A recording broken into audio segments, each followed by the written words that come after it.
Magandang araw sa inyo mga idol. Para patuloy tayo makapag-upload ng mga bagong kabanata, please subscribe and hit the notification bell. And also please don't skip the ads, kung meron mang lalabas sa inyong screen. Maraming salamat sa suporta ninyo mga idol. Kabanata 1171, Ligaw na Aso. Ang larawan ay nagpapalabas ng isang malakas na ningning, na para bang ito ay nakikipaglaban sa baras na bakal sa sarili nitong. Madilim pa ang bakal na bakal. Simula nang umalis ito sa mga kamay ni Gu Xinghe, mas lalo itong lumabo, hindi na kayang makipaglaban. Kahit na naglalabas pa rin ito ng panloob na chi, wala itong anumang intensyon na umatake. Ang larawan ay nasa isang pagkapatas sa hangin sa loob ng mahabang panahon, at ang ningning ay lalong lumiliwanag. Napuno ng mga agos ng panloob na chi ang buong larangan ng digmaan. Bumangon si Qin Yu mula sa lupa. Wala siyang pakialam sa sakit ng katawan niya. Inangat niya ang ulo para tingnan ang kakaibang eksena. Ngayon na ang perpektong pagkakataon. Biglang may napagtanto si Qin Yu. Ang bakal na ito ay maaaring tumagos sa lahat ng bagay sa mundo. Gayunpaman, hindi ito isang item mula kay Gu Xinghe.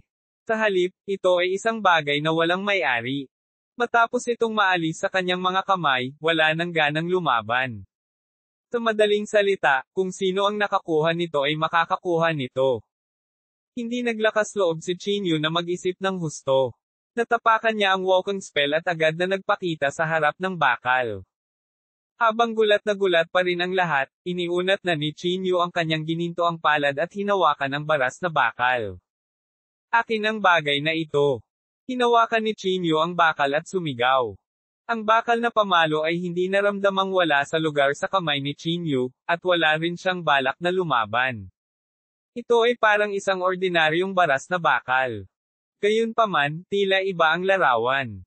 Sa sandaling ito, tila ito ay muling nabuhay ng mag-isa, kumikislap na may kahangahangang ningning. Hinawakan ni Qin Yu ang baras na bakal at itinaas ang kanyang ulo para tingnan ang larawan. Hindi niya maiwasang bahagyang sumimangot. Sinubukan niyang ibalik ang larawan sa spatial artifact, ngunit nabigo siya. Ang kapangyarihang nagmumula sa larawan ay hindi kayang labanan ni Qin Yu. Ang pagpipinta ay tumigil sa hangin ng mahabang panahon. Pagkaraan ng ilang sandali, ito ay naging isang bahid ng liwanag at nawala sa abot tanaw. Si Qin Yu ay ayaw sumuko at gusto itong habulin pabalik.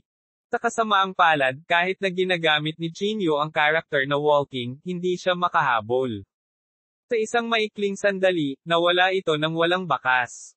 Nakatayo lang si Qin Yu sa hangin at tumingin sa direksyon kung saan umalis ang painting ng mahabang panahon. Kakaiba, bakit bigla itong tumakas? Kumunat ang noo ni Qin Yu. Hindi kaya hinanap niya ang kanyang tunay na amo. Gayunpaman, ang pagpipinta ay tahimik sa spatial artifact ni Qin Yu sa mahabang panahon. Bakit biglang bubuhayin nito ang sarili? Dahil kaya sa bakal na ito. Ano ang pinagmulan ng bakal na ito? Sa ilang sandali, hindi mo-ari ni Qin Yu. Naramdaman na lang niyang namamaga ang kanyang ulo. Wala akong pakialam. Hinawakan ni Qin Yu ang bakal. Ang pinakamahalagang bagay ngayon ay ang alisin ang kontrabida na ito, si Gu Xinghe. Si Gu Xinghe ay nasugatan ng husto, at sa ilalim ng banggaan ng dalawang banal na sandata, siya ay nasa bingit ng kamatayan. Pinilit niyang bumangon mula sa lupa. Magsasalita pa sana siya, hinampis siya ni Qin Yu ng pamalo sa ulo. Ang kapangyarihan ng baras na bakal sa kamay ni Qin Yu ay mas nakakatakot. Sa isang hampas ng pamalo, nabasag ang mga buto ni Gu Xinghe. Mga ad ng pop future. Bumagsak siya ng husto sa lupa, at ang kanyang bibig ay patuloy na gumagawa ng mga kakaibang tunog, na para bang ipinapahayag niya ang kanyang ayaw. Itinutok ni Qin Yu ang bakal kay Gu Xinghe at ninisyan, Gu Xinghe, oras na para bayaran mo ang iyong ginawa. Pagkatapos, hinampis ni Qin Yu ng pamalo si dantian ni Gu Xinghe. Nabasag ang kanyang dantian, at mabilis na nawala ang panloob na chi ni Gu Xinghe. Ang pagkilos na ito ay katumbas ng pagpilayan kay Gu Xinghe, ngunit hindi ito kasing kumpleto ng pagpilayan sa kanya. Hanggat ang kanyang primordial spirit ay hindi patay, maaari pa rin siyang makabawi sa isang tiyak na tagal ng oras. Nakita ni Suchi na hindi maganda ang takbo at tumalikod siya para tumakbo. Gayunpaman, isang figure ang hamarang sa daanan ni Suchi. Ang taong iyon ay walang iba kundi si Yan Yongfo. Tumayo siya sa harap ni Suchi at walang pakialam na sinabi, "Suchi, saan ka pupunta?" Nagdilim ang mukha ni Suchi at malamig na sinabi niya, "Yan Yongfo, umalis ka sa harapan ko. Get out of my way. Do you think you can live today?" Walang pakialam na sabi ni Yan Yongfo. "Ikaw at si Gu Xinghe ay magkasabwat. Ngayon, mamamatay ka rin." Si Yan Yongfo ay napuno ng matuwid na galit at nakasisindak na katwiran. Siyempre, hindi niya ginawa ito para sa hustisya sa kanyang puso. Nais niyang gamitin ang pagkakataong ito para paboran si Qin Yu para hindi siya mapatay. Bush! Lumapit si Qin Yu at hinampas ang baywang ni Suchi. Sa malutong na tunog, ang baywang ni Suchi ay direktang nabasag, at maging ang kanyang gulugod ay nahati sa sandaling ito. Ang sakit ay naging dahilan upang medyo nabaluktot ang orihinal na magandang mukha ni Suchi. Gayunpaman, sa sandaling ito, wala siyang pakialam sa sakit. Sa halip, mapait siyang nagmakaawa, "Qin Yu, patawarin mo ako. Handa akong gawin ang lahat para sa iyo, basta't hayaan mo akong mabuhay." Sumulyap si Qin Yu sa kanya at nginisyan, tumigil sa pangarap. "Isave ang iyong lakas." Pagkasabi nito, lumingon si Qin Yu kay Yeching. Mabilis siyang naglakad sa harap ni Yeching. Nang hindi na hinintay na magsalita si Qin Yu, sinabi ni Yeching, "Gusto kong ilayo ang dalawang ito. Marami silang ginawang masasamang gawa. Kailangan kong bigyan ng paliwanag ang lahat." Sinabi ni Qin Yu, "Alam ko. Kung hindi, matagal ko na silang napatay." Natigilan si Yeching. Pagkatapos, itinaas niya ang kanyang mga kamay at sinabing, "Salamat." Itinuro ni Qin Yu ang dalawang tao sa lupa at sinabi, "Bagaman pansamantalang napilayan ang kanilang pagtatanim, natatakot ako na hindi mo sila mapatay." Pagkatapos ng lahat, ito ay dalawang makapangyarihang figure. Hindi sila masasaktan ng ordinary bullets. Kasunod nito, naglakad si Qin Yu sa harap ng dalawang tao. Itinaas niya ang kanyang daliri at isang sinulid ng liwanag ang pumasok sa kanilang isipan. Ito ay isang tanda ng pagsira sa sarili. Ang mark ay pumasok sa primordial spirit. Hanggat gumagalaw ang isip ng isang tao, sisubog ang primordial spirit. Matapos gawin ang lahat ng ito, tumingin si Qin Yu kay Yeching at sinabi, "Isama mo ang dalawang taong ito." "Salamat." Ikinulong ni Yeching ang kanyang mga kamay. Pinuhat niya ang dalawang tao at nagplanong umalis. Sa 3 araw, ipapapatay ko sa publiko ang dalawang tao sa Discussion Martial Arts Hall. Maaari kang sumama sa akin. Sa sandaling ito, biglang sinabi ni Yeching. Nag-isip sandali si Qin Yu at tumango. "Sige, pupunta ako." Qin Yu. Sa sandaling ito, si Gu Xinghe, na halos kalahating patay, ay biglang umungal ng galit. Pinandilatan niya si Qin Yu at sinabing, "Pinatay mo ako. Hinding-hindi ako papayag na mamatay ako sa kamay ng mga langgam na ito." Hindi mapigilan ni Qin Yu na mapamura, "Napatay mo ang napakaraming inosenteng ordinaryong tao, kaya dapat kang husgahan ng mga ordinaryong tao." Kabanata 1172, ang mga alalahanin ng mga nakatataas. Kahit na sumigaw si Gu Xinghe ng buong lakas, hindi na siya pinansin ni Qin Yu. Bumalik siya sa Divine Alchemist Pavilion. Sa sandaling ito, ang Divine Alchemist Pavilion ay wasak na. Pinuhat ni Qin Yu ang bangkay ni Jiaxing at pumunta sa likod ng bundok. Nagtayo siya ng libingan para kay Jiaxing, at ang pangalan ni Jiaxing ay nakaukit sa lapida. Nagkaroon ng kaunting desolation sa likod ng bundok. Tumingin si Qin Yu sa puntod ni Jiaxing at nakaramdam ng sandamakmak na emosyon sa kanyang puso. Sa daan, kung gaano karaming mga tao sa paligid niya ang aalis, at kung gaano karaming mga tao ang makakarating sa dulo. Si Jiaxing ay hindi kailanman gumawa ng anumang masamang bagay sa kanyang buhay, sabi ng Pavilion Master sa mahinang boses mula sa gilid. Hindi gumawa ng ingay si Qin Yu. Ang mundong ito ay hindi kailanman hinatulan ng mabuti o masama. Sino ang nakakaalam kung gaano karaming masasamang tao ang hindi nakakulong sa mga ulap, at sino ang nakakaalam kung gaano karaming mabait na tao ang namatay sa isang hindi likas na kamatayan? Ang mundo ng mga magsasaka ay mas malupit. Marahil ngayon, sabay silang umiinom, at bukas, magiging tambak na sila ng dumi. Tara na. Hindi na nanatili si Chinyu. Tumalikod siya at bumalik sa Divine Alchemist Pavilion. Ang lahat ay labis na interesado sa kasalukuyang lakas ng pakikipaglaban ni Chinyu. Chinyu? Ang iyong kaharian ay malinaw na hindi bumuti.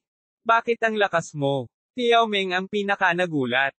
Hindi kaya dahil sa iyong espesyal na pangangatawan. Pagpapatuloy ni Xiao Yuan.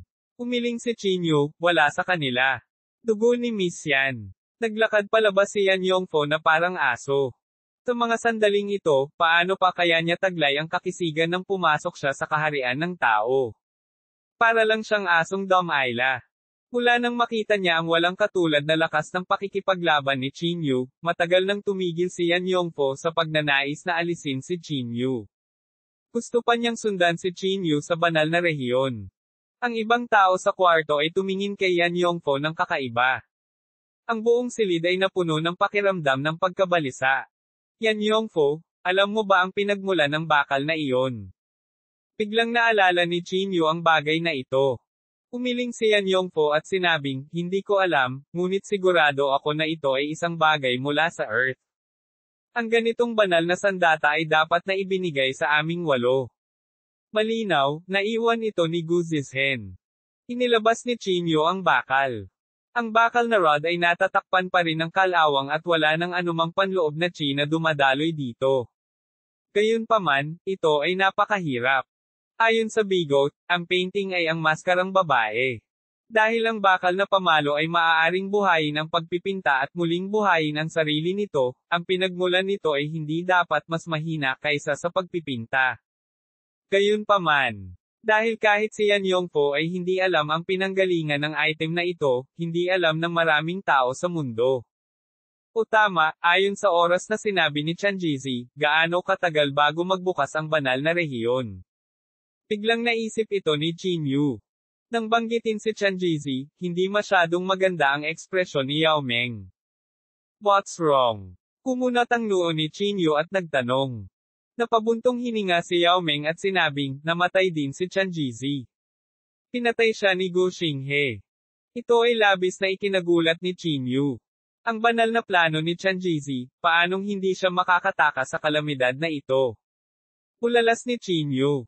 Umiling si Yao Ming at sinabing, para kay Chanjizi, ang lahat ay nakatadhana. Natahimik si Chinyu. Hindi niya akalain na papatayin din ni Gu Xinghe si Chanjizi. Ayon sa oras na ibinigay sa amin ni Chanjizi, wala pang 10 araw, may darating na mga tao mula sa banal na rehiyon upang i-extradite siya, sabi ni Yao Ming. 10 araw. Mahinang ungol ni Chinyu. Sa 10 araw na ito, dapat isaalang-alang ni Chinyu na tapusin ang mga bagay na hindi niya natapos. Sa susunod na mga araw, gumawa si Chinyu ng listahan ng mga bagay na matagal nang ipinangako ni Chinyu sa iba.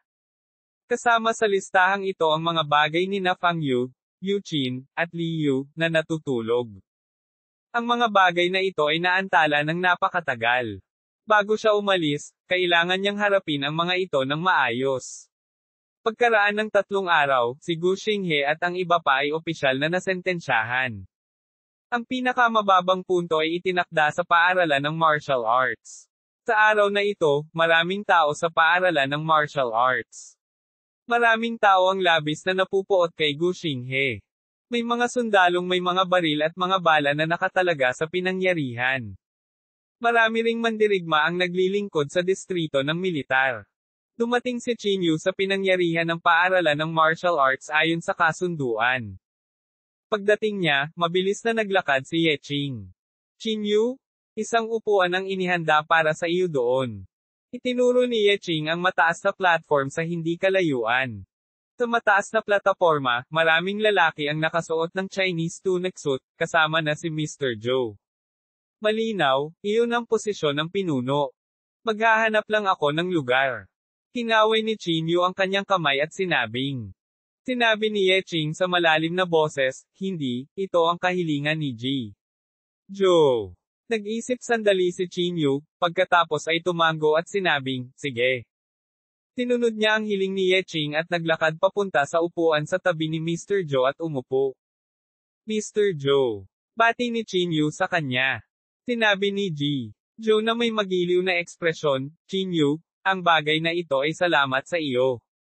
Kung hindi dahil sa iyo, hindi ko alam kung gaano karaming tao ang nasaktan ni Gu Xinghe. Umiling si Chinyu at sinabing, nagsimula ang bagay na ito dahil sa akin. Hindi mo masasabi yan.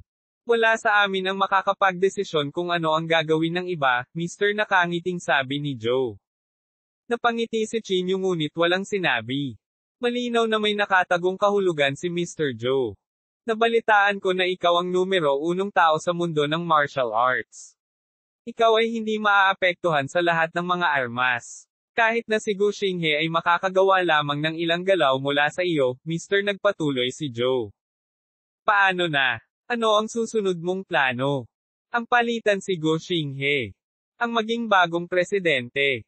Napangiti si Chinyu at sinabing, Mr. Joe, alam ko kung ano ang iniisip mo. Naniniwala ako na ayaw mong ako ang tanging pinuno. Nang marinig ito, nagmamadaling iwinagayway ni Mr. Joe ang kanyang kamay at sinabing, Chinyu, masyado kang maraming iniisip. Hindi pinansin ni Chinyu ang mga salitang ito at nagpatuloy, wala dito ang ambisyon ko. Hindi rin ako interesado sa presidente ng Martial Arts Association of Jingdo. Magbubukas kaagad ang banal na rehiyon. Iyon ang huling hantungan ko.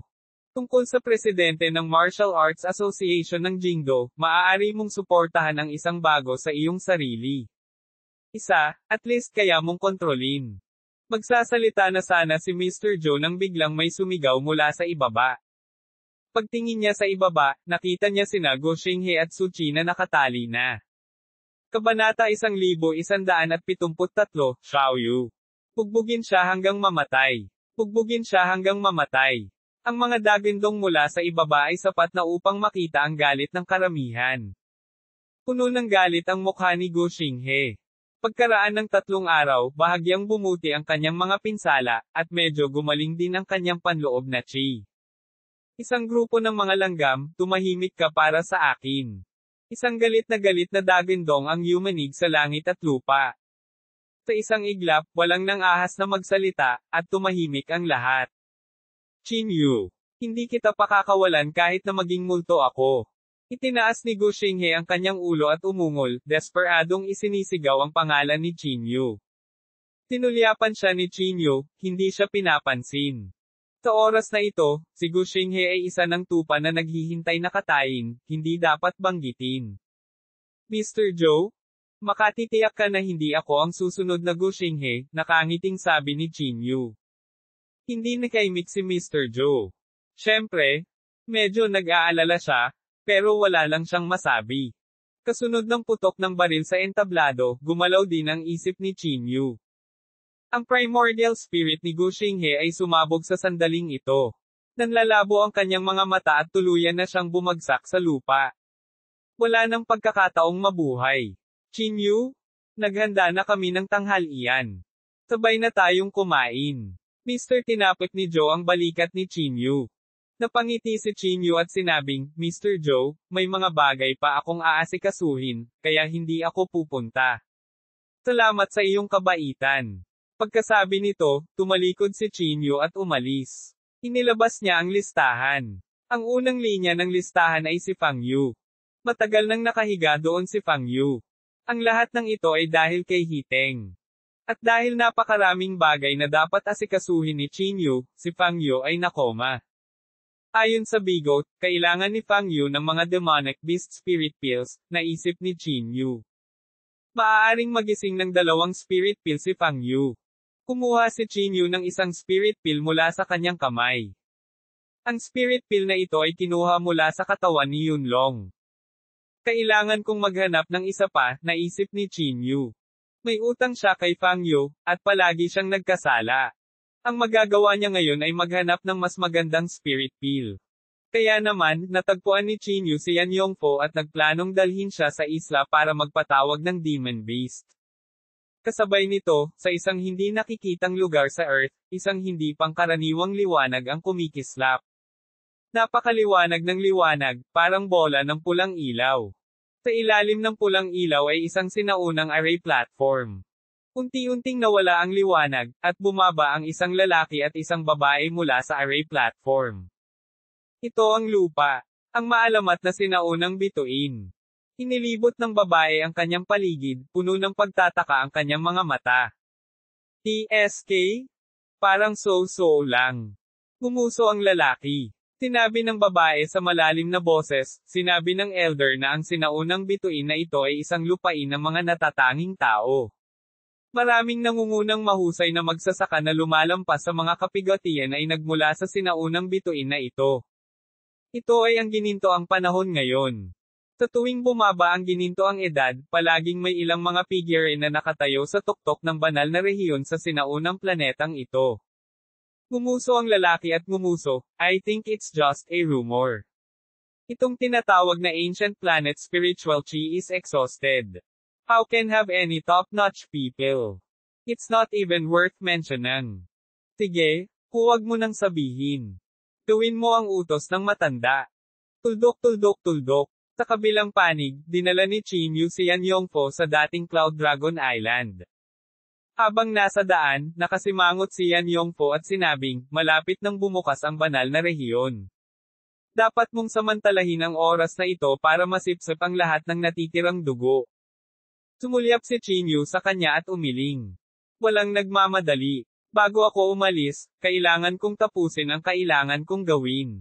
Bahagyang napabuntong hininga si Yan Yongfo at hindi na nagsalita pa. Sa sandaling ito, naalala ni Chin Yu ang mundong dati niyang nakita sa ilalim ng dagat. Sa aking kasalukuyang antas ng cultivation, maaari akong pumasok sa mundong iyon sa ilalim ng dagat upang tingnan, naisip ni Chin Yu sa kanyang sarili. Ang kasalukuyang pisikal na katawan ni Chin Yu ay maraming beses na mas malakas kaysa dati. Ang presyon sa ilalim ng dagat ay napakahirap na saktan si Chin Yu. Hindi nagtagal, nakarating na silang dalawa sa Cloud Dragon Island. Bilang isang makapangyarihang figure, si Yan Yongfo ay nagkaroon ng maraming spell sa ilalim ng kanyang kontrol.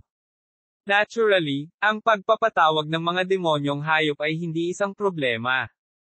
Ads by Pop Future. Kasunod ng pagpapatawag ng mga spells, sunod-sunod na demonyong halimaw ang nagtipon dito. Direktang gumamit ng hand-to-hand combat si Chin Yu.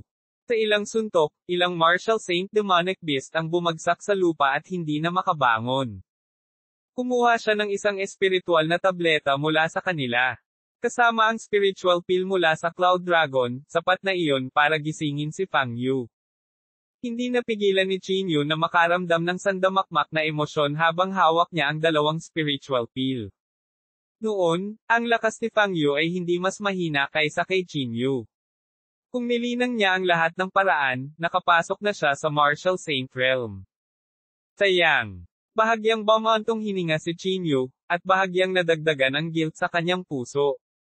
Nang aalis na silang dalawa, biglang naramdaman ni Chin Yu ang isang malakas na panloob na chi na bahagyang lumipad. Nararamdaman mo ba ang isang bakas ng chi ng Martial Saint? Tumingin si Chin Yu kay Yan Yongfo at kumunat ang noo. Umiling si Yan Yongfo at sinabing, hindi. Paanong may tao sa ganoong lugar? Bahagyang kumunat ang noo ni Chin Yu. Inilabas niya ang kanyang banal na pakiramdam at ang panloob na chi na iyon ay naging mas malinaw. Buzz! Isang liwanag ang kumislap sa pagitan ng mga kilay ni Chin Yu habang ginagamit niya ang kanyang nalulungkot na mga mata ng Diyos upang tumingin ng 1,000 milya ang layo. May nakita siyang magandang figure na nakatayo sa ibabaw ng dagat. Siya ay may balingkinitang figure at ang kanyang buhok ay jet black. Nagsuot siya ng maskara sa kanyang mukha. Xiao Yu. Nang makita ang taong ito, bahagyang nagbago ang ekspresyon ni Chin Yu. Bakit nandito si Xiao Yu? Sa sandaling ito, sinundan ni Xiao Yu ang tingin ni Chin Yu at malamig na tumingin. Ang titig na iyon ay malinaw na nakatitig sa kanya. Gayunpaman, ang distansya sa pagitan nilang dalawa ay napakalayo. Kinailangan ni Chin Yu na umasa sa mapanglo na mata ng Diyos para halos hindi matuklasan ang kanyang anyo. Paano niya ito nadiskubre sa ganoong kalayuan? Bahagyang kumunat ang noo ni Chin Yu. Inalis niya ang mapanglo na mata ng Diyos at agad na bumaril kay Xiao Yu. Kabanata 1174, ang sinaunang array platform sa ilalim ng dagat. Sa ilalim ng pagmamasid ng mapanglo na mata ng Diyos, si Xiaoyu ay tila may pinapatawag. Tinundan ni Qin Yu ang kinaroroonan ni Xiaoyu at nagtungo doon. Hindi masyadong malapit ang distansya ng dalawa. Kahit na ginagamit ni Qin Yu ang karakter na walking, magtatagal pa rin ito.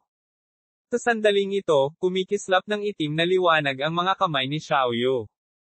Ang liwanag ay naging mga tanikala at mula sa ilalim ng dagat, pilit niyang hinugot ang isang malaking array platform. Ang array platform na ito ay may madilim, sinaunang liwanag, na parang gawa sa 1,000 taong gulang na itim na bakal. Kung titingnang mabuti, isa talaga itong sinaunang array platform.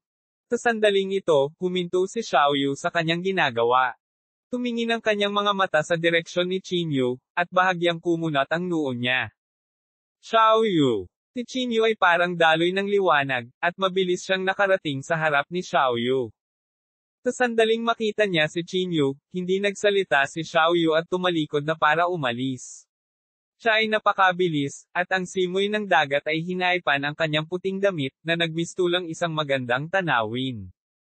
Xiaoyu. Kuminto ka dyan. Hindi napigilan ni Qin Yu ang sumigaw, at kasabay nito, binilisan niya ang kanyang lakad. Gayunpaman, hindi pinansin ni Xiaoyu si Qin Yu. May bakas ng lamig sa kanyang katawan, at tumalikod siya para sampilan si Qin Yu. Nagbago ang ekspresyon ni Qin Yu. Hindi siya nang ahas na maging pabaya at nagmamadaling kinuyam ang kanyang kamao para salubungin si Xiaoyu. Klang! Isang malaking puwersa ang sumabog sa kamao ni Qin Yu. Deng deng deng. Sa ilalim ng malaking puwersang ito, agad na napaatras si Qin Yu at ang kanyang katawan ay dumausdas ng daan-daang metro sa dagat. Sa oras na pinatatag ni Qin Yu ang kanyang katawan, si Xiaoyu ay nawala na ng walang bakas. Ginamit niya ang mapanglo na mata ng Diyos at iniskan ang kanyang paligid, ngunit hindi pa rin niya mahanap si Xiaoyu. Nakatayo si Qin Yu sa ibabaw ng dagat at hindi naiwasang sumimangot. Hindi niya maisip kung bakit tumanggi si Xiaoyu na makita siya. Ang palad na iyon. Ibinaba ni Qin Yu ang kanyang ulo at tumingin sa kanyang kamao, naramdaman lamang ang mga alon ng sakit. Isang casual na palad ang nagpa-atres sa kanya ng daan-daang metro. Ito ay sapat na upang ipakita na ang kasalukuyang lakas ni Xiaoyu ay lampas sa imahinasyon. Pagkaraan ng mahabang panahon, lumingon ang tingin ni Qin Yu sa sinaunang array platform na lumulutang sa ibabaw ng dagat. Ang array platform na ito ay hinaila palabas mula sa ilalim ng dagat. Baka gusto ni Xiaoyu na gamitin ang array platform na ito para magtungo sa Holy Region. Kumunat ang noo ni Qin Yu. Tumayo siya sa array platform at inilabas ang kanyang divine sense. Sa kasamaang palad, sa array platform na ito, hindi maramdaman ni Qin Yu ang kaunting daloy ng panloob na qi. Ang buong platform ng array ay napakakaraniwan. Hindi alam ni Qin Yu kung paano gamitin ang array platform na ito. Hindi lang si Qin Yu, kahit si Yan Yongpo ay walang alam tungkol dito. Ang isa sa 18 array platform ay talagang nakatago sa ilalim ng dagat, naisip ni Qin Yu sa kanyang sarili. Iniunat niya ang kanyang palad at iniwan ang kanyang panloob na qi sa array platform bago tumalikod at umalis. Pagkatapos bumalik sa Cloud Dragon Island, hindi naiwasang magtanong ni Yan Yongpo, saan ka nagpunta? Hindi sinagot ni Qin Yu ang kanyang tanong. Sa halip, nagtanong siya pabalik, alam mo ba ang background ng babaeng nakamaskara na iyon? Masked woman. Natigilan si Yan Yongpo. Pagkatapos, umiling siya at sinabing, wala akong gaanong alam tungkol sa kanya. Ang tanging alam ko lang ay nag-iisa niyang sinira ang buong immortal na sekta ng pagpatay noon. At saka, ito ay alamat lamang. Kung ito ay totoo o hindi ay hindi alam. Hinaplos ni Qin Yu ang kanyang baba at hindi naiwasang mahulog sa malalim na pag-iisip. Si Yan Yongpo ay isang makapangyarihang figure. Bukod dito, nabuhay siya ng maraming taon, kaya alam niya ang lahat ng uri ng mga lihim na kasaysayan at tsismis sa mundo. Dahil hindi niya alam ang tungkol sa babaeng nakamaskara, sapat na ito upang patunayan na ang karamihan sa mga alamat tungkol sa babaeng nakamaskara ay malamang na nasa banal na rehiyon. Kung hindi, ang bigot sa manibela ay hindi malalaman ang tungkol sa kanya. Let's go! Umiling si Qin Yu, hindi na ito iniisip. Umalis sila sa Cloud Dragon Island. Pagkatapos ng 3 araw, bumalik si Qin Yu sa Divine Alchemist Pavilion at natagpuan si Fang Yu. Katulad ni Yan Ruozo, ang buong katawan ni Fang Yu ay inilubog sa isang medicinal pool upang mapanatili ang mga pangangailangan ng kanyang katawan. Tinala ni Qin Yu si Yan Yongpo at dirdiretsong naglakad papunta kay Fang Yu. Hindi na siya nag-aksaya ng oras at agad na gumamit ng secret technique para gisingin si Fang Yu. Ang dalawang panlunas ay kumikislap na may nakasisilaw na ningning. Ang lahat ng ningning ay natipon sa gitna ng kanyang mga kilay at pagkatapos ay tumakip sa kanyang buong katawan. Iniwan ng dalawang panlunas ang mga kamay ni Qin Yu at kusang pumasok sa katawan ni Fang Yu. Matapos gawin ang lahat ng ito, tumayo si Qin Yu sa gilid at tahimik na hinintay na magising si Fang Yu. Sa sandaling ito, ang puso ni Qin Yu ay sobrang komplikado. Ang 3 taong pagkawala ay naging dahilan ng pagkawala ni Fang Yu sa panahong ito. Siya ay dapat na ang pinapabore na anak na babae ng langit, nakikipagkompetensya sa lahat ng mga henyo, ngunit ngayon siya ay tumigil sa antas ng Grandmaster. Sa hinaharap, magiging mahirap para sa kanya na maglakad sa Jiangho ng mag-isa. Qin Yu? Lumabas ka sandali. Sa sandaling ito, biglang pumasok ang Pavilion Master. Tinundan ni Qin Yu ang Pavilion Master palabas ng kwarto. Pavilion Master, ano ang problema?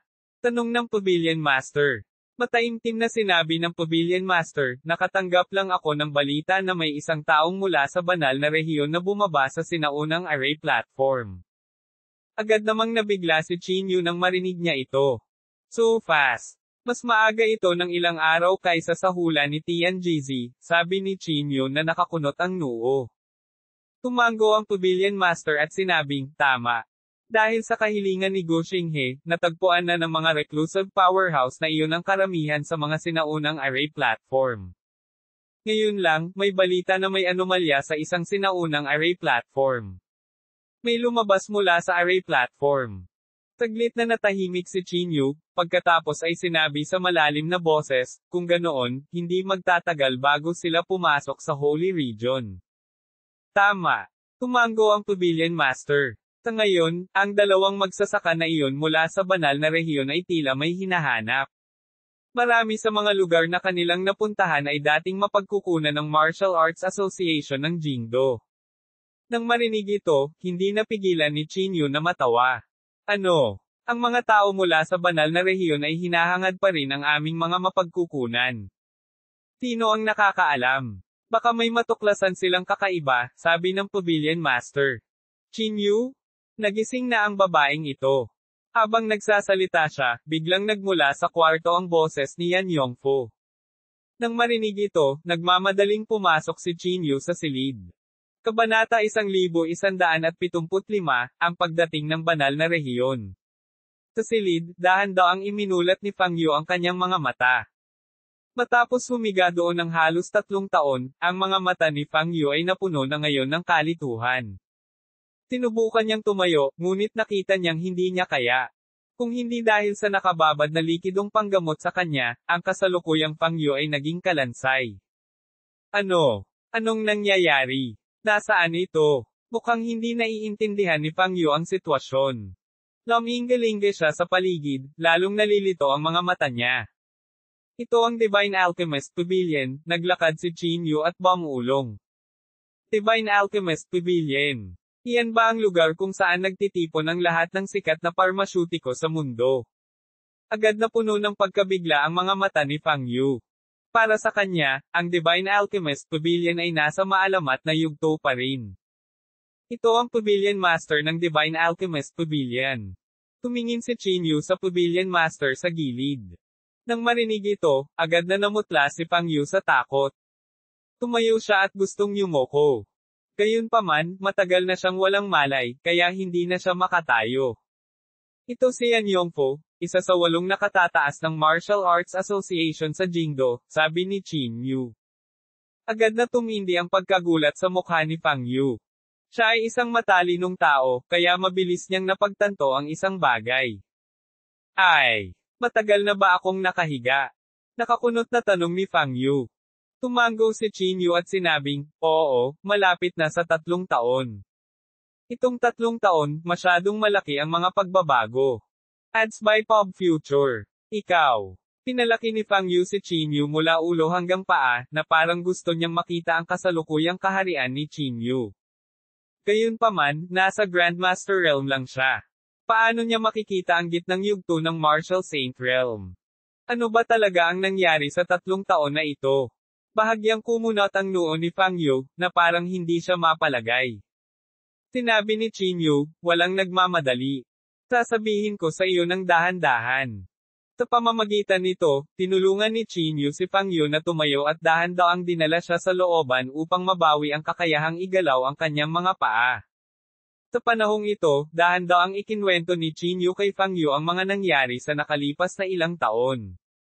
Sa kabilang panig, ang Pavilion Master at si Yan Yongfo ay umatras sa gilid. Ang mga tao mula sa banal na rehiyon ay dumating na. Pakiramdam ko ay hindi sila ang unang batch, sabi ng Pavilion Master sa malalim na boses. Bahagyang tumango si Yan Yongfo at sinabing, Manam, talagang kailangan natin silang i-extradite tayo sa Holy Region. Kung hindi, hindi natin maa-activate ang Ancient Array Platform.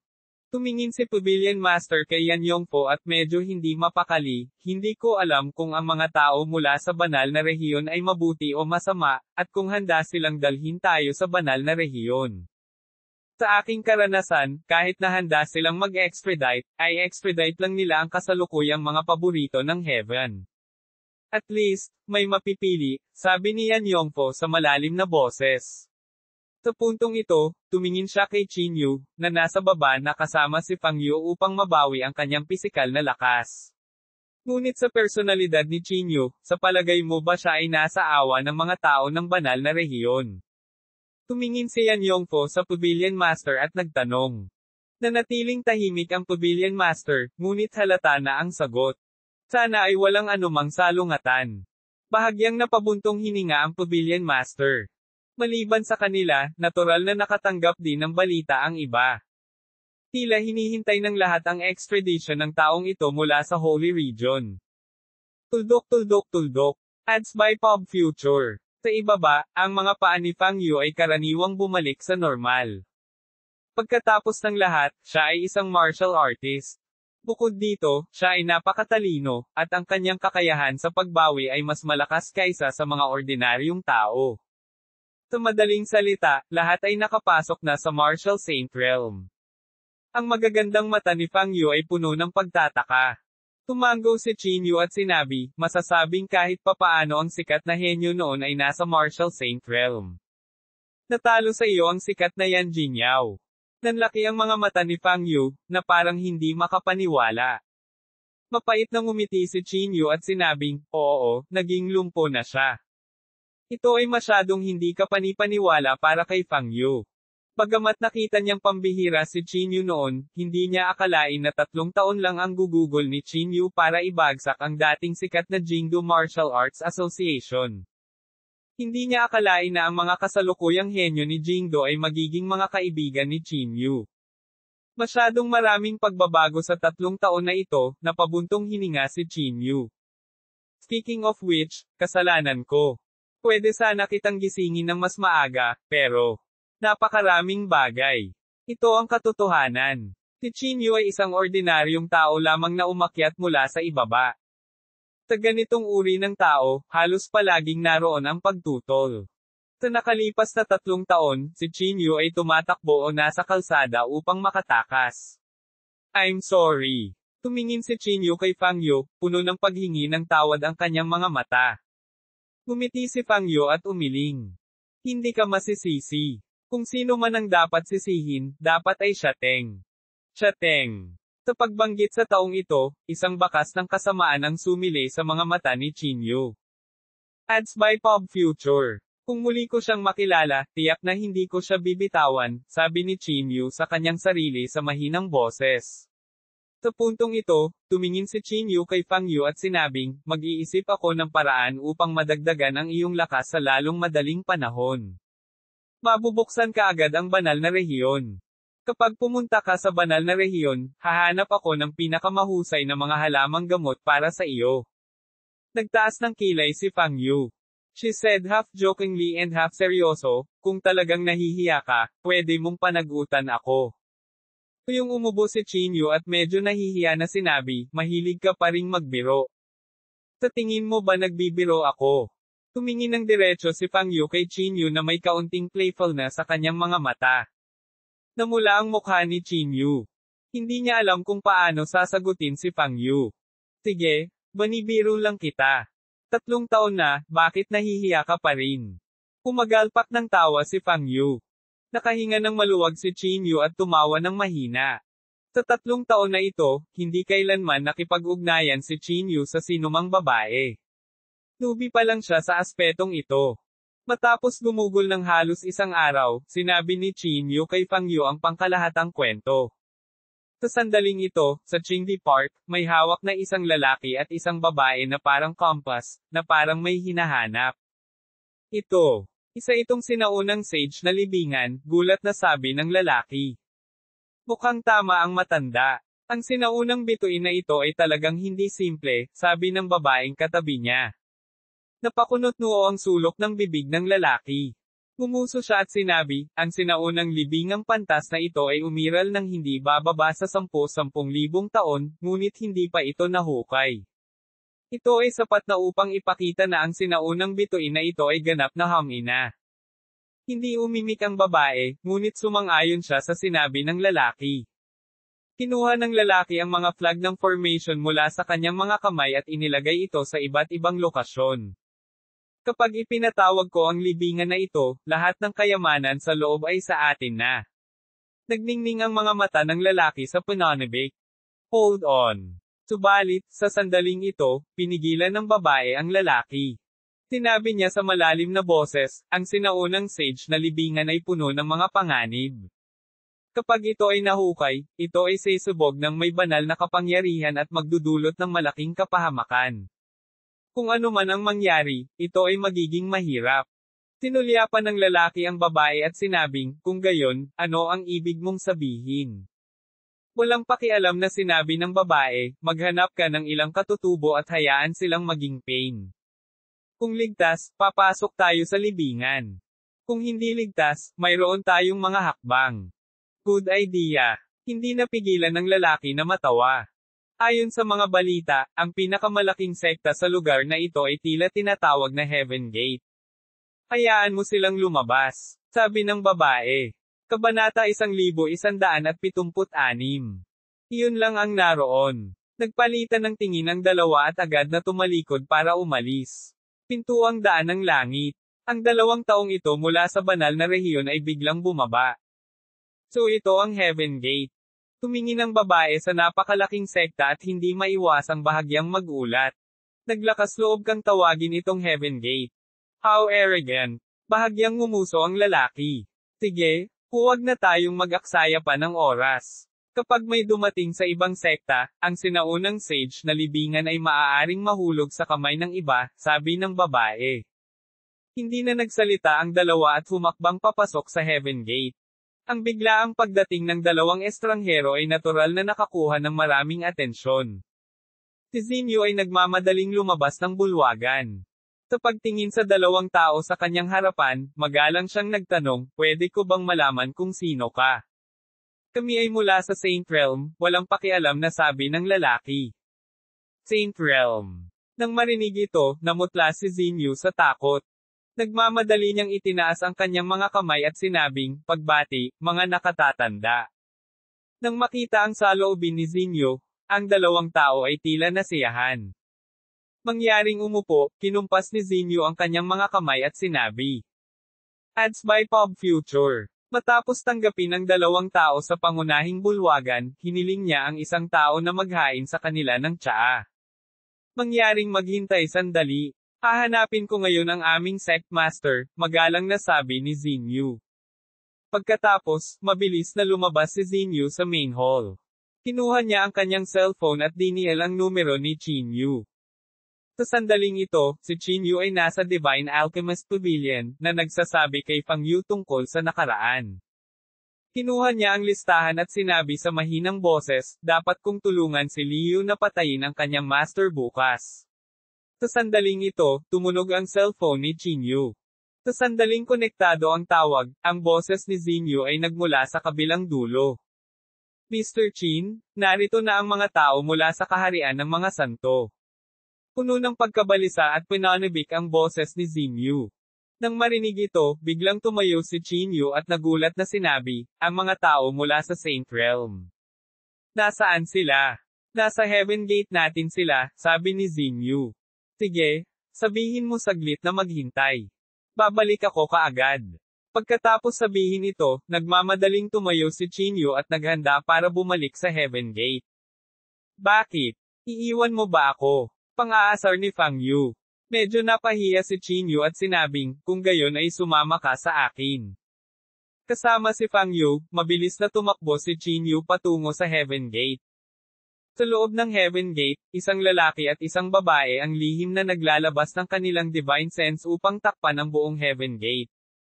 Ilang sandali pa, bumantong hininga ang lalaki at sinabing, karamihan sa mga cultivator dito ay nasa Martial Marquis o Great Grandmaster Realm. Ang pinakamalakas ay nasa early stage lang ng Martial Saint Realm, kaya hindi na ito dapat banggitin. Ads by Pop Future. Mukhang tama ang matanda. Ang spiritual chi dito ay naubos na, kaya hindi na ito angkop para sa paglilinang, patuloy ng babae. Ito ay walang alinlangan na naging mas mapagmataas sa kanila, at ang kanilang saloobin kay Xingyu at sa iba ay halatang nagbago. Hindi pa rin ba bumabalik ang sect master mo? Bakit? Hindi niya ba tayo pinahahalagahan? Napatingin ang lalaki kay Xingyu at nagtanong. Bahagyang nagbago ang ekspresyon ni Xingyu, at nagmamadali siyang yumuko at sinabing, mga senior, huwag kayong mabalisa. Nasa labas ng bayan ang ating sect master, at babalik siya kaagad. Kung hindi siya babalik kaagad, pupunta tayo sa ibang lugar, walang pakialam na sabi ng babae. Ang ekspresyon ni Xingyu ay lubhang nagbago. Sabi niya na may kaunting takot, mga nakatatanda, mangyaring maghintay sandali. Pupunta ako at hikayatin muli ang sect master. Nang makita ang ugali ni Xingyu, muling nagtawanan ang dalawa. Ang gayong mapagpakumbabang ugali ay hindi makapaglalapit sa kanila sa isa't isa. Sa kabaligtaran, mas lalo pa nitong hahamak ang mga tao sa kanila. Kapag nagkaroon sila ng sapat na kapangyarihan, lahat ng relasyon ay lalapit sa kanila. Sa sandaling ito, dumating si Qingyu sa gate kasama si Fang Yu. Pagkapasok niya sa gate, nakita ni Qingyu ang isang lalaki at isang babae sa tabi niya. Mr. Qin, sa wakas nakabalik ka na. Nagmamadaling sumulong si Xingyu. Ang dalawang nakatatanda na ito ay sabik na naghihintay. Bahagyang tumango si Qingyu. Lumapit siya sa dalawa at sinabi sa isang hindi alipin o mapagmataas na paraan, I'm really sorry. Hindi ko alam na nandito ka. Patawarin mo ako sa pagkaantala. Tumingin ang lalaki kay Qingyu pataas at pababa at nagtanong, ikaw ba ang sect master ng Heaven Gate? Oo. Umupo si Qingyu sa gilid at winagaway ang kanyang kamay. Tingnan mo ang tsaa. Ang ugali ni Qingyu ay iba sa ugali ni Xingyu, na bahagyang ikinalungkot nilang dalawa. Nabalitaan ko na ang inyong Heaven Gate ay ang numero 1 sekta sa mundo. So, ikaw ang numero 1 tao sa mundo. Pinalaki ng babae si Qingyu at sinabi. Ads by Pop Future. Bago ibuka ni Qingyu ang kanyang bibig, ang disipulo sa tabi niya ay buong pagmamalaki na nagsabi, ang aming sect master ay talagang ang numero 1 tao sa mundo. Siya ay pumatay ng isa hindi pa lang nakakaraan.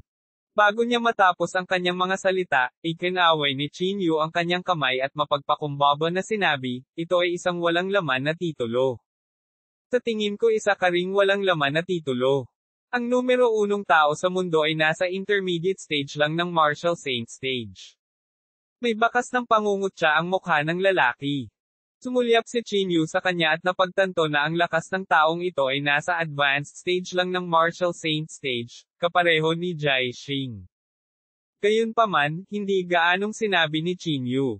Sa halip, dumiretso siya sa punto at nagtanong, kailan tayo pupunta sa Saint stage? Marami na tayong naghihintay dito. Pumunta ka sa Holy Region. Nang dinala ang paksang ito, nagkatinginan ang lalaki at babae. Pagkatapos, sinabi nila sa kakaibang tono, "The reason why the Holy Region called the Holy Region is because it's a holy land. Hindi lahat ay makakapunta doon. They have to go through a selection."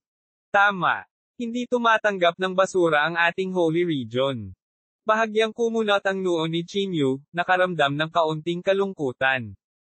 Pero pag-isipang mabuti, tama siya. Napakalayo ng biyahe, hindi sila makapagdala ng masyadong maraming tao. Natural, kailangan nilang piliin ang pinakamahusay. Kung gayon kailan magsisimula ang pagpili? Patuloy na tanong ni Chinyu. No rush, no rush. Kinawian ng lalaki ang kanyang kamay. Dahan-dahan siyang tumayo at walang pakialam na sinabi, "Hayaan mo muna akong magpakilala. Ang pangalan ko ay Luguan, at ito ang aking nakatatandang kapatid na si Luyon. Nandito kaming dalawa sa ilalim ng utos ng mga matatanda upang i-extradite ang napahamak na tao at maghanap ng ilang bagay." Nang marinig ang pangalang ito, agad na iniluwan ni Chinyu ang tubig na kainuman niya.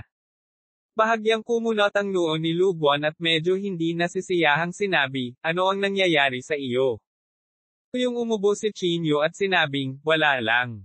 Lagi bang may mga espesyal na pangalan ang mga tao sa lugar mo?" "Anong mga espesyal na pangalan?"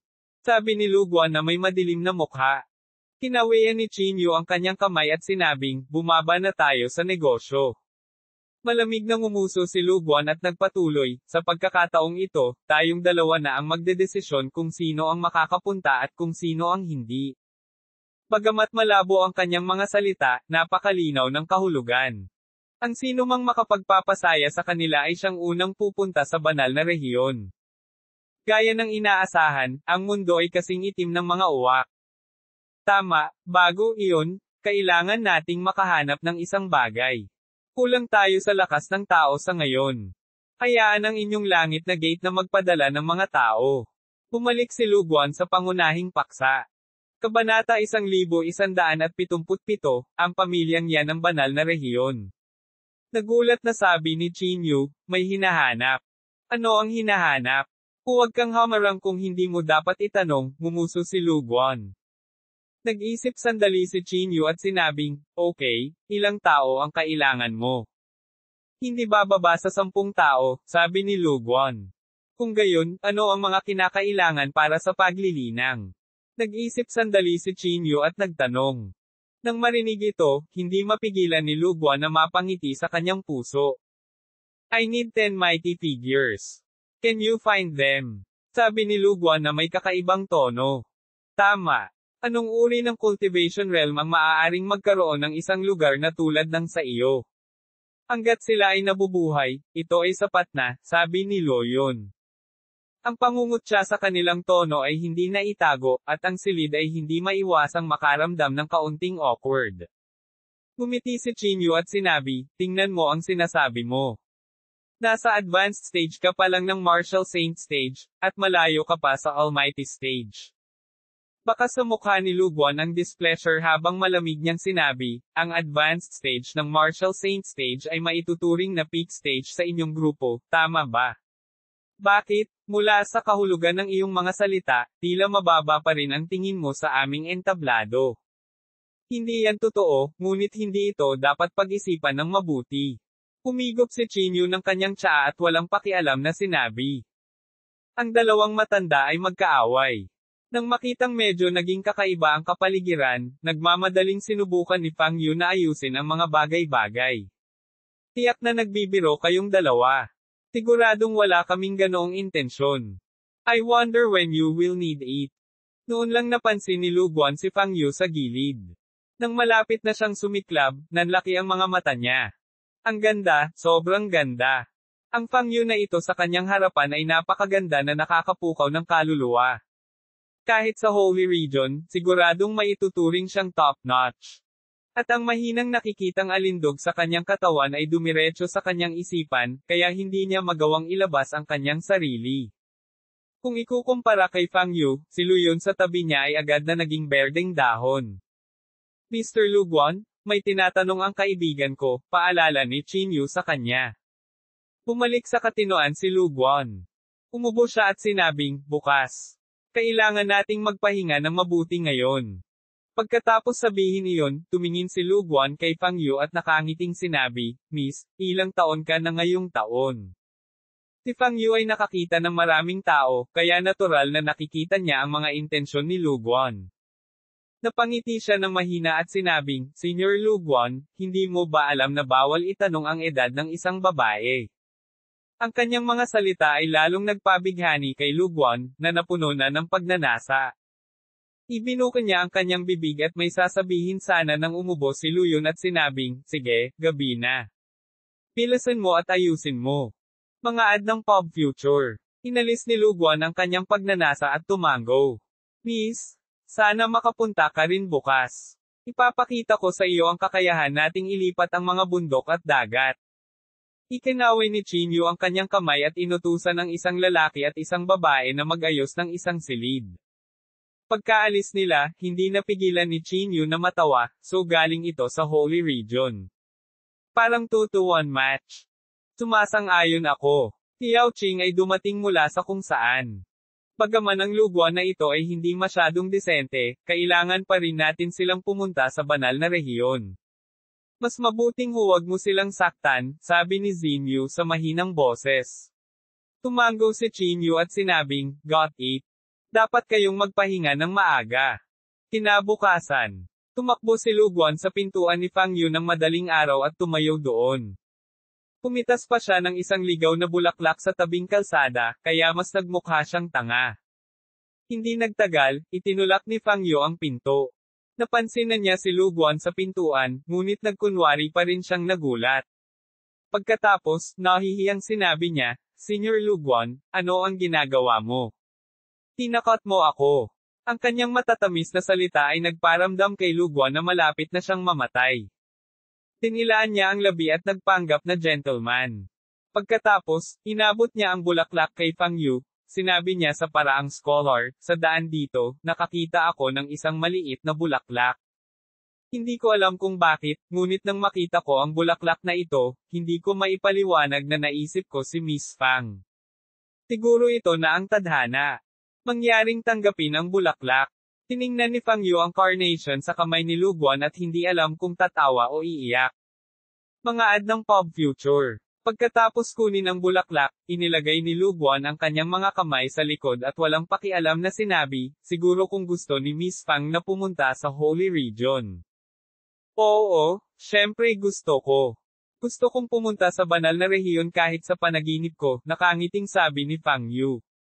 Natuwa si Lu Guan at buong pagmamalaki, Miss Fang, ang lugar na ito ay nasa aking mga kamay. Hanggat ako ay masaya, maaari kitang dalhin sa banal na rehiyon anumang oras. Maraming salamat, Senior Lu Guan, nakangiting sabi ni Fang Yu. Habang nag-uusap silang dalawa, biglang sumulpot si Qin Yu mula sa likuran. Mr. Lu Guan, handa na ang lahat. Kailan tayo aalis? Ang biglaang pagsulpot ni Qin Yu ay nagbigay ng takot kay Lu Guan. Sinabi niya na may madilim na mukha, ano ang iyong ikinababahala? Ang emperador ay hindi nababalisa, ngunit ang beteng ay nababalisa. Bahagyang nagulat si Qin Yu, si Mr. Lu Guan ay talagang isang eunuch. Hindi kaya napaka-feudal ng banal na rehiyon. Ikaw ang F***king eunuch. Nag-aalala si Lu Guan. Tinitigan niya ito at sinabing, anak, pinaglalaroan mo ba ako? I don't dare. Sabi ni Qin Yu na may mahinang ngiti. Okay, let's get down to business. Lumakad din si Lu Yun. Itinuro ni Lu Guan si Qin Yu at sinabing, bata, bantayan mo ang iyong bibig. Ayaw makipagtalo ni Qin Yu kay Lu Yun. Tinala niya sina Fang Yu at Lu Guan sa plaza. Habang nasa daan, hinawakan ni Qin Yu ang kanyang baba at sinabing, Mr. Lu Guan, dahil taga Holy Region ka, dapat marami kang alam tungkol sa banal na rehiyon, di ba? Sumulyap si Lu Guan kay Qin Yu. Ayaw niyang kausapin si Qin Yu noong una, ngunit para magpakitang gilas sa harap ng kagandahan, ngumuso siya at sinabing, hindi sa banggitin ang pag-alam sa astronomy at heograpiya, ito ay halos pareho. Nang marinig ito, nagmamadaling nagtanong si Qin Yu, narinig mo na ba ang tungkol sa pamilya yan?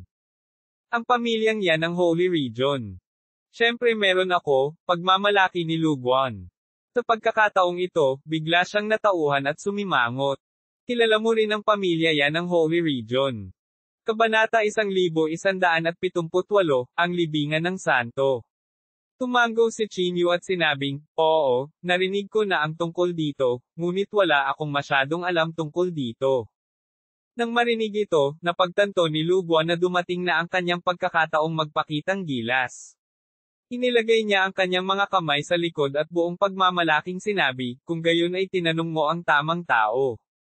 Ang pamilyang yan ng Holy Region ay isa sa 9 na dakilang aristokratikong pamilya ng banal na rehiyon. Isa ito sa mga nangungunang pamilya sa buong Holy Region. At nagkataon na may pagkakaibigan ako sa kanila, walang pakialam na sabi ni Luguan. Sumimangot si Chinyu at sinabing, talaga. Ikaw, nasa advanced stage pa lang ng Martial Saint Realm. Mayroon ka bang anumang pakikipagkaibigan sa mga nangungunang pamilya ng Holy Region? Nang marinig ito ni Luguan, agad siyang nalungkot. Sabi niya sa madilim na mukha, bagaman nasa advanced stage na ako ng Martial Saint Realm, marami akong koneksyon.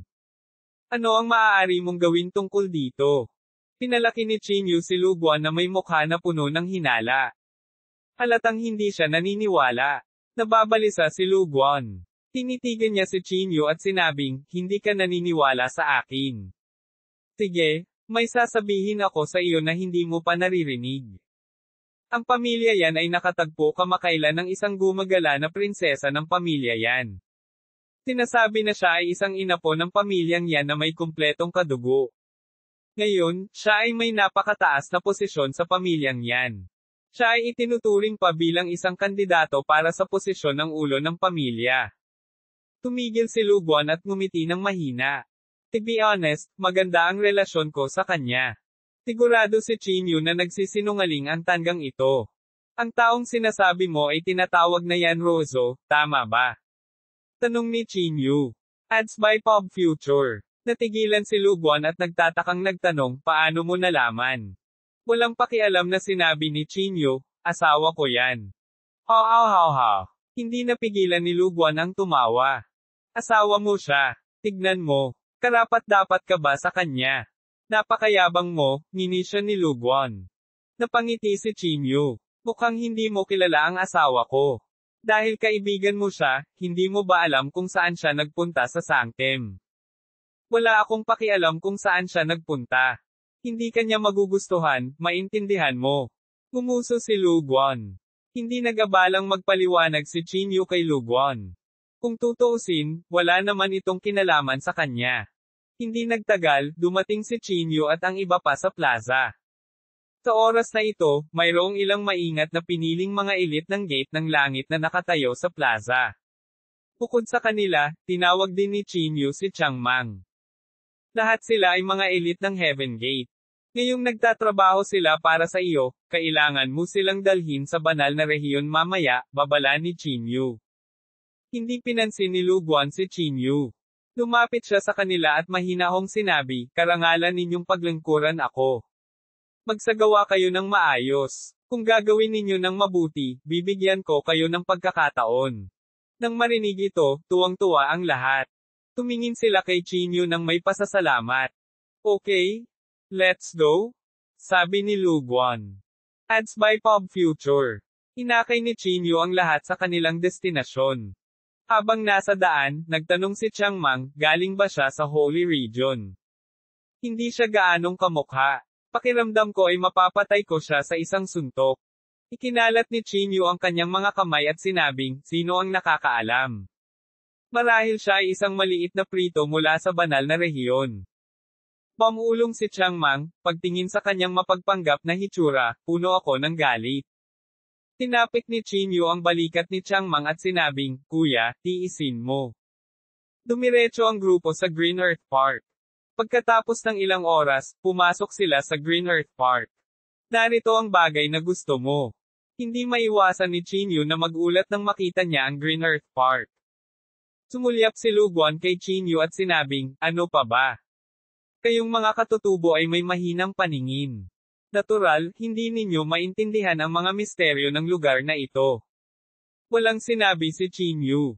Matagal na niyang napapansin ang lugar na ito, ngunit hindi siya pumunta dito para tuklasin. Plano sana niyang dalhin ang kanyang bigot sa manibela upang tingnan, ngunit hindi pa lumalabas ang bigot sa manibela mula noong huli silang maghiwalay. Okay, sisimulan ko na ang seremonya ngayon. Lahat, manood ng mabuti. Luguan ay lumutang sa hangin at umawit ng isang spell. Ang mga watawat na nakatanim sa ilang lugar ay biglang kuminang na parang may pinapatawag. Rumble. Ads by Pop Future. Hindi nagtagal, nagsimulang gumuho ang lupa at nagbitak ang lupa na parang may lalabas sa lupa. Sa isang iglap, naramdaman ni Chinyu ang napakalakas na mamamatay tao na aura. Ang nakamamatay na aura na ito ay tumago sa kanyang mga buto at labis na hindi komportable. Umalis. Nagmamadaling sigaw ni Chinyu nang makita niya ito. Itinaas niya ang kanyang palad at isang sinag ng liwanag ang natipon sa itaas ng ulo ng lahat upang harangan ang masamang aura na ito. Dumagundong pa rin ang lupa. Ito ay tila isang mahabang proseso. Pagkatapos ng buong kalahating oras, isang kumpletong mass grave ang biglang bumangon mula sa lupa. Ang mass grave scale ay sobrang engrandi. Parang palasyo. Ang buong palasyo ay kumikislap na may gininto ang kulay na liwanag, at ang mga sinulid ng nakakatakot na hangarin sa pagpatay ay kumalat mula rito. Ang malaking libingan na ito ay umaabot ng libu-libong metro sa kalayuan, na sumasakop sa buong Green Earth Park. Sa pagharap sa malaking libingan na ito, naramdaman ng lahat ang matinding pressure. Ito ay tila isang hukay ng pagpatay. Sunod-sunod na lumitaw ang malalaking hukay sa lupa, at ang bawat hukay ay naglalabas ng matinding madilim na enerhiya. Maging ang may karanasan at maalam na si Chinyu ay labis na nabigla nang makita niya ang malaking libingan na ito. Ang sukat ng napakalaking libingan na ito ay mas malaki pa kaysa sa nakita ni Chinyu sa walang kamatayang sekta ng pagpatay. Maraming Daoist Hall ang ipinakita sa harap ng lahat. Ang bawat Daoist Hall ay inukita ng mga kakaibang karakter. Hindi katakataka na ang Green Earth Park ay itinigil noon. Sa napakalaking libingan, kakaiba kung hindi mamamatay ang mga ordinaryong tao, sabi ni Chinyu sa malalim na boses. Hindi nakapagtataka na hindi ito makita ng mga master ng Feng Shui. Pagkatapos ng lahat, kahit na ang isang magsasaka na tulad ni Chinyu ay hindi makita ang kompletong libingan dito. Banal na libingan, ito talaga ang banal na libingan. Tuwang-tuwa si Luguan at patuloy na sumisigaw. Pumatok siya pabalik at dumating sa harap ni Chinyu at ng iba pa. Ano ang pinagmulan ng libingan na ito? Tanong ni Chinyu. Sumulyap si Luguan kay Chinyu at ngumuso, anak, makinig kang mabuti. Ito ang tinatawag na banal na libingan. Ang libingan ng isang santo. Kabanata 1179, yun lang. Ang libingan ng isang santo. Kumunat ang noo ni Chinyu. Tama. Tinatawag din itong libingan ng isang sinaunang santo, nakangiting sabi ni Luguan. Hindi maiwasan ni Chinyu na magulat. Ito na marahil ang pinaka-nakakatakot na libingan na nakita niya. Ang isang sinaunang santo ay isang virtual na nilalang. Sa antas na ito, sapat na ang pagtawid sa kalawakan. Kung tungkol sa laman at buto ng isang pantas, sa isang magsasaka, lahat sila ay top-notch na gamot na pampalakas, na higit pa sa lahat ng uri ng mga halamang gamot. Hindi niya inaasahan na may isang sagradong mausoleum na nakatago sa Green Earth Park. Hindi malay ni Chinyu na tumingin sa paligid, na parang may hinahanap. Gayunpaman, hindi niya mahanap ang figure na may bigot sa manibela kahit na lumingalinga sa paligid ng daan-daang metro. Kakaiba. Kumunat ang noo ni Chinyu. Saan napunta ang bigot sa manibela? Normally, nasasangkot siya sa mga ganitong bagay. Hindi kaya umalis na siya sa Earth simula noong huling pagkakataon. Ads by Pop Future. Sige, kailangan mong makinig sa mga utos ko mula ngayon, sabi ni Luguan habang nakatingin sa Holy Mausoleum. Pagkatapos nito, itinuro ni Luguan ang isang tao at sinabing, ikaw, pumunta at galugarin ang libingan. Ako. Bakas ang takot sa mukha ng disipulong itinuro. I don't dare to go. I have a strong sense of unease in my heart, sabi ng disipulo. Tinitigan siya ni Luguan at sinabing, hindi ako nangangahas na pumunta doon. Sa iyong tapang, gusto mo pa rin akong sundan sa Holy Region. Nang marinig ito, ang disipulo ay nakadikit lamang ang kanyang mga ngipin at nakagat ang bala habang siya ay naglalakad patungo sa banal na mausoleum. Ngunit sa sandaling ito, inabot ni Chinyu at hinawakan ang kanyang braso. Ginagawa mo ang anumang sabihin nila sa iyo. Bobo ka ba? Sabi ni Chinyu na may malamig na mukha. Kahit isang patak ng essence blood ng isang sinaunang pantas ay maaaring kumitil sa iyong buhay, lalo na ang libingan ng isang sinaunang sage. Nang marinig ito, agad na nakahinga ng maluwag ang alagad. Ngunit hindi masaya si Lu Guan. Sabi niya sa madilim na mukha, "Anak, anong ibig mong sabihin? How dare you sue me?" Tinulyapan siya ni Chinyu at sinabing, "Gusto mo bang mamatay ang aking mga tao? Para maging kanyan para sa iyo." Lalong lumalamig ang mukha ni Lu Guan, at ang kanyang panloob na chi ay mabilis ding umakyat. Ads by Pop Future. Sabi niya sa malamig na mukha, "Anak, matagal na akong ayaw sa iyo." Oh, talaga? What a coincidence. Hindi rin kita nagustuhan. Chinyu sneered. Gusto mong mag-stand out, hindi ba? Fine. Then I'll let you do it. Sigaw ni Lu Guan. Pagkatapos, inabot ni Lu Guan ang kanyang kamay at hinawakan ang braso ni Chinyu, balak siyang itapon sa sagradong mausoleum. Ngunit hindi nagtagal, napagtanto ni Lu Guan na may mali. Kahit na sinubukan niya ang kanyang makakaya, si Chinyu ay nakatayo pa rin doon nang hindi gumagalaw, tulad ng Mount Tai. Paano ito posible? Nagbago ang mukha ni Lu Guan. Hindi siya naniniwala sa panloob na chi at sinubukang itapon muli si Chinyu. Gayunpaman, hindi pa rin kumikibo si Chinyu. May malamig na ngiti sa kanyang mukha. Iyon lang ang mayroon ka. Sa tingin ko dapat kang pumasok. Biglang inabot ni Chinyu ang kanyang kamay at hinawakan ang leeg ni Lu Guan. Madali niya siyang binuhat. Agad na nagbago ang mukha ni Lu Guan. Hindi niya maisip kung paano magkakaroon ng kakilakilabot na lakas si Chinyu gayong nasa gitna pa lang siya ng Martial Saint Realm. Ikaw. Bitawan mo ako. Galit na sigaw ni Lu Guan. Pinuhat ni Chinyu si Lu Guan at ninisyan, "Hindi ka ba taga Holy Region? Iyan lang ba ang mayroon ka?" Galit na umungol si Lu Guan, "Dahil alam mo na ako ay mula sa Holy Region, bakit hindi mo ako bitawan? Ikaw, ayaw mo na bang pumunta sa Holy Region?" Ads by Pop Future. Nang marinig ito, ang mga tao sa paligid ay agad na nagpayo sa mahinang boses, "Kalimutan mo na, Sect Master, pabayaan mo siya. Kailangan pa rin natin siyang pumunta sa Secret Realm kung tutuusin. Oo, hindi madaling buksan ang banal na rehiyon. Kung may magkamali sa oras na ito, ang pagkalugi ay hihigit sa pakinabang. Naririnig mo ba ako? Let me go now." Galit na sigaw ni Lu Guan. Tumaas ang kilay ni Chinyu at ninisyan, "May katuturan ang sinabi mo, pero ano? Dahil nanggaling ka sa banal na rehiyon, dapat ay mayroon kang mga kayamanan. Ang banal na kapangyarihang ito ay dapat nawala sa iyo, tama?" Pagkatapos sabihin iyon, biglang nagpuwersa si Chinyu at direktang itinapon si Lu Guan sa banal na mausoleum. Dahil sa malaking puwersa, hindi makontrol ni Lu Guan ang kanyang katawan. Ang kanyang katawan ay hindi sinasadyang bumaril patungo sa Holy Mausoleum at sa wakas ay nahulog sa larangan ng pagsasanay. Lu Guan. Si Lu Yun, na nasa gilid, ay agad na nagalit. Pinagpag niya ang kanyang palad at isang mahabang espada ang nahulog sa kanyang palad. "Anak, mapangahas ka talaga." Malamig na sabi ni Lu Yun habang hawak ang mahabang espada. Sumulyap si Chinyu sa kanya at ninisyan, "Mukhang gusto mo ring sumama. Kaya, dapat sumama ka sa kanya." Gayunpaman, si Lu Yun ay hindi si Lu Guan. Ayaw niyang umupo at maghintay sa kamatayan. Bahagya pa niyang ginalaw ang mahabang espada at nilaslas ang ulo ni Chinyu. Gumisi si Chinyu. Iniunat niya ang dalawang daliri at sinalo ang mahabang espada sa kanyang mga daliri. Ang dalawang daliring ito ay parang mga pang-ipit na bakal. Kahit anong hirap ni Lu Yun, hindi siya makakawala. Nasa advanced stage ka pa lang ng Martial Saint Realm.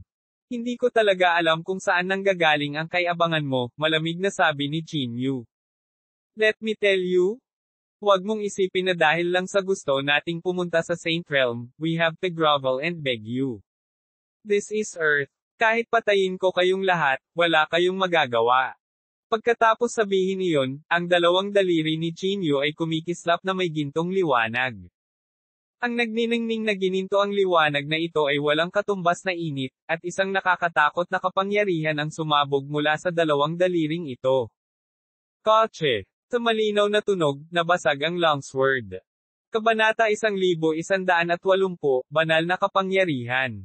Sa pagtingin sa sirang longsword sa kanyang kamay, ang mukha ni Luyon ay naging sobrang pangit. Paano? Paano ito posible? Ikaw, itinago mo ba ang iyong lakas? Si Luyon ay natakot.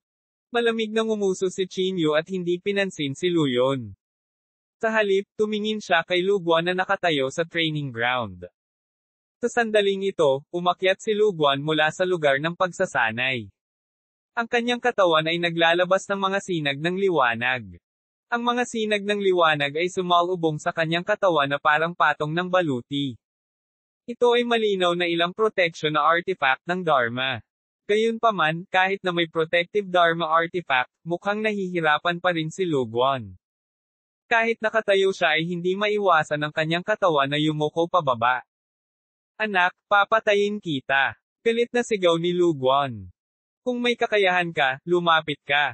Lalaban tayo sa training ground. Tinaas ni Chinyu ang kanyang kilay at nginisyan, talaga. Sinabi ni Luguan na may malupit na mukha, sa tingin mo ba ay nagbibiro ako sa iyo? Bakit, natatakot ka ba? Well, kung gayon maaari lang akong maging magalang at tanggapin ang iyong mga utos. Kasabay nito, hakbang-hakbang na naglakad si Chinyu patungo sa bulwagan ng pagsasanay. Nahulog ako sa isang bitag. Nang makita ang eksenang ito, agad na natuwa si Luguan. Ang bulwagan ng pagsasanay ay napuno ng makapangyarihang banal na kapangyarihan. Kahit na umasa siya sa protective Dharma artifact na ibinigay ng Elder, mahihirapan pa rin siyang suportahan ang kanyang katawan. Kung pumasok si Chinyu sa training hall na ito, malamang na madurod siya sa meat paste sa isang iglap. Bata, pagbayaran mo ang iyong kayabangan. Paulit-ulit nang inisya ni Luguan sa kanyang puso. Hindi nagtagal, dumating si Chinyu sa gilid ng training hall. Umakyat ka, umakyat ka. Anggel ni Luguan sa kanyang puso. Tinitigan niya si Chinyu na may malamig na pawis sa noo. Sa ilalim ng kanyang tingin, tumalon si Chinyu sa training hall. Hindi sumagi sa isip niya ang eksenang dinudurog ang katawan niya. Sa kabaligtaran, mukhang medyo relaxed si Chinyu. Paano ito posible?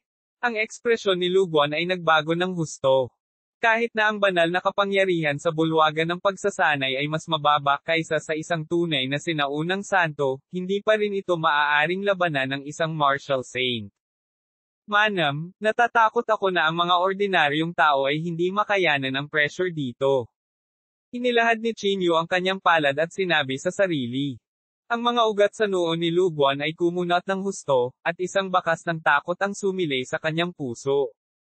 Ano nga ba ang background nitong brat na nasa harap niya? Paano siya nakakatakot? Haha, Chinyu? Hintayin mo ako.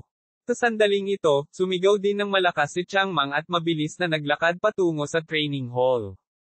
Nang makita ito ni Luguan, muling napangiti ang mga sulok ng kanyang bibig.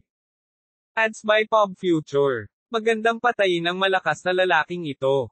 At least nakakapagligtas ng mukha. Hindi ako naniniwala, paano ito posible? Bago natapos ni Luguan ang kanyang mga salita, nanlaki ang kanyang mga mata. Ang Changmang na ito ay tumalon din sa bulwagan ng pagsasanay at hindi rin nasaktan. Parang may pressure sa field, pero hindi naman malaking problema, bulong ni Changmang. Talaga. Kung tutuusin, hindi ito ang tunay na kapangyarihan ng mga sinaunang pantas. Isa lang itong training hall. Bahagyang tumango si Chinyu. Nang marinig ang kanilang pag-uusap, gustong mamatay ni Luguan. Lahat ba ng mga aboriginal na ito ay mga pervert? Huwag mo kaming sundan. Hintayin mo kami dito. Gamit ang iyong pisikal na katawan, hindi mo makayanan ang pressure na ito, sabi ni Chinyu sa mga disipulo. Pagkatapos sabihin ito, tumingin si Chinyu kay Luguan. Hindi mo ba ako ipaglalaban hanggang kamatayan? Aakyat na ako. Gawin natin ito. Hakbang-hakbang na naglakad si Qin Yu patungo kay Lu Guan. Tumutulo ang malamig na pawis sa noo ni Lu Guan habang nagrereklamo ito ng mapait sa kanyang puso. Sa sandaling ito, siya ay nasa isang dilema. Hindi niya alam kung paano sasagutin. Kalimutan mo na ito. Kung tutuusin, ito ang bulwagan ng pagsasanay ng sinaunang sage. Kung lalaban tayo rito, ito ay kawalang galang sa sinaunang pantas, sabi ni Chang Mang. May katuturan iyon. Bahagyang tumango si Qin Yu. Nakahinga ng maluwag si Lu Guan sa kanyang puso. Ibinuka niya ang kanyang bibig upang magsabi ng isang bagay upang iligtas ang kanyang mukha, ngunit nang makasalubong niya ang mga tingin ni Qin Yu, naramdaman niyang parang may nabara sa kanyang lalamunan. Wala siyang masabi kahit isang salita. Ads by Pop Future. Pilasan mo at dalhin mo kami sa kayamanan ng sinaunang sage, sabi ni Qin Yu habang sinulyapan si Lu Guan. Noon lang bumalik sa katinoan si Lu Guan. Napahawak siya sa kanyang dibdib at nakaramdam ng matinding takot sa kanyang puso. Ang sinaunang bituin ba ay talagang isang lugar kung saan nagmula ang mga henyo, gaya ng sinabi ng matanda. Hindi nagtagal, sinundan siya ni Lu Yun. Mayroon din siyang protective magic artifact sa kanyang katawan na maaaring labanan ang pressure na ito. Gumuso si Qin Yu at sinabi sa mahinang boses, ang madilim na enerhiya dito ay masyadong makapal. Ang espiritual na kapangyarihan sa aking katawan ay tila pinigilan. Oo, ito nga. Tumango si Chang Mang. Ngunit, ito ay isang lugar ng pagtatanim para sa akin, nakangiting sabi ni Qin Yu. Pagkatapos, ang mga mata ni Qin Yu ay nahulog kay Lu Guan at Lu Yun. Dahil kaya mong mahukay ang puntod ng sinaunang pantas, dapat alam mo kung paano hanapin ang kayamanan, tama ba? Tanong ni Qin Yu. Walang sinabi si Lu Guan, ngunit walang pakialam na sinabi ni Lu Yun, syempre, pero paano kapag nahanap mo na? Paano natin ito ipamahagi? Nagkatinginan sina Qin Yu at Chang Mang at saka ngumiti, ano? Sa tingin mo ba ay kwalipikado kayong dalawa na makipag-ayos? Bakit hindi? Gumuso si Lu Yun. Kung wala tayong makukuha, bakit natin itataya ang ating buhay upang mahanap ang tinatawag na sinaunang sage treasure? Dahil may iligtas nito ang iyong buhay, walang pakialam na sabi ni Qin Yu. Kung gayon patayin mo kami. Mas gugustuhin kong mamatay kaysa mapahiya, malamig na sabi ni Lu Yun. Napangiti si Qin Yu. Sinulyapan niya si Lu Guan, na nanginginig, at sinabing, mayroon kang gulugod, ngunit mahirap sabihin ang tungkol sa iyong nakababatang kapatid. Bahagyang kumunot ang noo ni Lu Yun, at dali-dali niyang tiningnan si Lu Guan. Hinanda ni Lu Guan ang sarili at sinabing, ako. Ako din. Alinman, hatiin natin ito ng pantay-pantay, o papatayin mo ako. Hindi napigilan ni Qin Yu na tumawa ng malamig. Sa tingin mo ba kailangan kong umasa sa iyo? Pinaikit ni Qin Yu ang kanyang mga mata. Sa isang pag-iisip, lumiwanag ang kanyang glabela. Ang mapanglo na mata ng Diyos ay naglabas ng isang sinag ng liwanag mula sa kanyang glabela.